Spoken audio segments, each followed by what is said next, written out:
Bangladesh community কুয়েতের উদ্যোগে পবিত্র ঈদ উল ফিতর উপলক্ষে কুয়েতের অরওয়ানিয়াত একটা রেস্টুরেন্টত শুভেচ্ছা বিনিময় এবং নৈশভোজের আয়োজন করা হয়।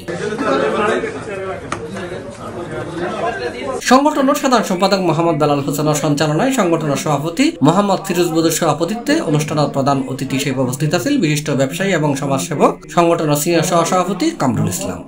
ক্ষমতা লিগ্যাল ওয়েতে সেটা তার পাইতে বাধ্য, তাকে দিতে হবে, না দিলে সে কোম্পানিকে ব্ল্যাকলিস্ট করা হবে। সমস্যা কিন্তু আজকের কমিউনিটির পক্ষ থেকে অ্যাম্বাসিডর পক্ষ থেকে করেছেন, কমিউনিটির পক্ষ থেকে আমরা একটা প্রস্তাব রেখেছিলাম। এছাড়া এতে বিশেষ অতিথি হিসেবে উপস্থিত আছেন বিশিষ্ট ব্যবসায়ী এবং রাজনীতিবিদ জাফর আহমদ চৌধুরী, মোহাম্মদ জাকারিয়া, মাসুদ করিম, সাইদ চৌধুরী, মোহাম্মদ ইব্রাহিম, কবির হোসেন, আজাদ, অবি ও আশিক চৌধুরী।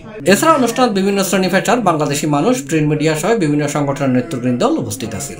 অনুষ্ঠানত বাংলাদেশ কমিউনিটির লক্ষ্য এবং উদ্দেশ্য লইরে দিক নির্দেশনামূলক বক্তব্যের একটি বক্তব্য লেখ। সভাপতি আসন গ্রহণ করার জন্য অনুরোধ করছি এবং তার অনুমতি ক্রমে আমি আজকে শুভেচ্ছা বিনিময়ের সবাই উপস্থিত আছেন। সম্মানিত সভাপতি, সাধারণ সম্পাদক, আমি অনেক প্রাউড ফিল করি ওনাকে নিয়ে যে উনি এত বড় একটা দায়িত্বে এসেছেন। ইনশাআল্লাহ আমরা সবাই নিজস্ব অভিজ্ঞতা থেকে বলছি, কমিউনিটি কাকে বলে। কমিউনিটি আপনি কামরুল ইসলাম ভাই কমিউনিটির সিনিয়র সহসভাপতি এবং মঞ্চে আরো উপস্থিত আছেন সকলের প্রিয়ভাজন জনাব জাফর ভাই।